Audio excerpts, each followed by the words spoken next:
Welcome back to Project Dad Wagon.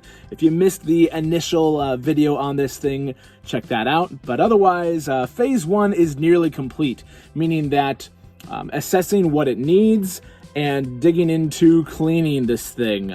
Because even though she's a rare rust-free 1996 Wagon, it doesn't mean that it's been pristine the whole time through.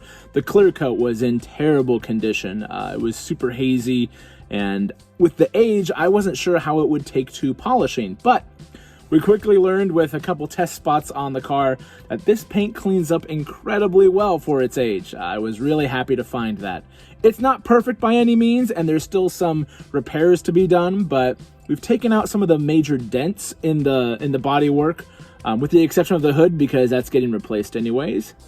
And there's just general aesthetic stuff that is getting fixed. There's a couple of leaking lights. That's all coming along great. And this interior was a big worry of mine because it was pretty gross in here. The first video I made on this, after I stepped out of the car, it was like, wow, my throat is kind of itchy. That was gross. But not the case in this now, because we've done 3 major rounds of cleaning in this. The first was surface stuff and seeing, what more it needed, which it needed more. So took out the front seats, shampooed, extracted those. Turned out pretty good. No rips or tears.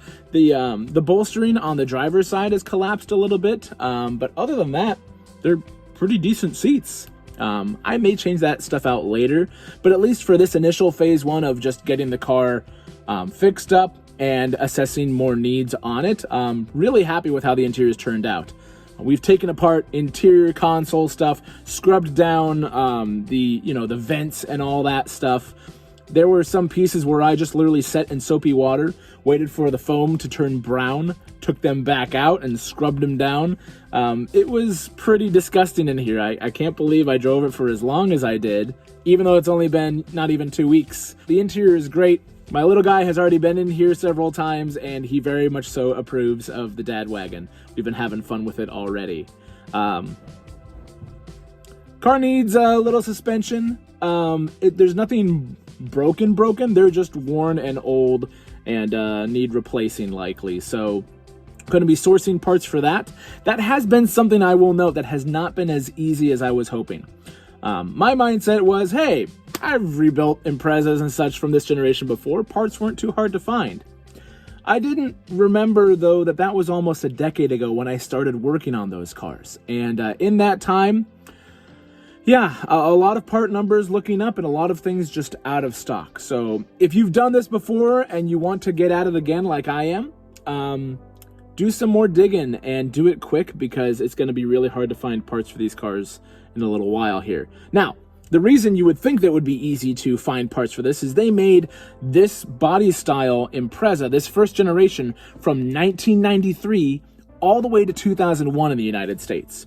And aside from some interior trim things that have changed and a couple different options, most of your major parts are still there. But the further back you go in that catalog, especially for interior specific parts, this door card could likely use a little bit of a replacing, but I will have to come up with another solution for that because there are none in the United States. So, if you're doing what I'm doing and you just want to go and get new parts, it's getting more difficult to do that. Getting online, looking at auctions, part outs and things like that, junkyards, those resources are going to become much more important with this first generation of Impreza. I started to run into that a little bit with my Baja that I had before, and I just should have seen the writing on the wall. If a 2006 was getting difficult to find parts for, a 96 would be even harder to. So just keep that in mind if you're doing something like this. But phase one is, again, nearly complete. I've got some valve cover gaskets that are going on. Just, again, assessing a few more things that need repairing. But I'm also getting this thing for winter because I do not want Nebraska's road treatments for winter to reclaim this thing back to dust like it has all the other older Subarus or older cars in general. So doing some weatherproofing and protection underneath the car, sealing stuff up, clean it all off and putting that stuff on so that way it has a good strong bond.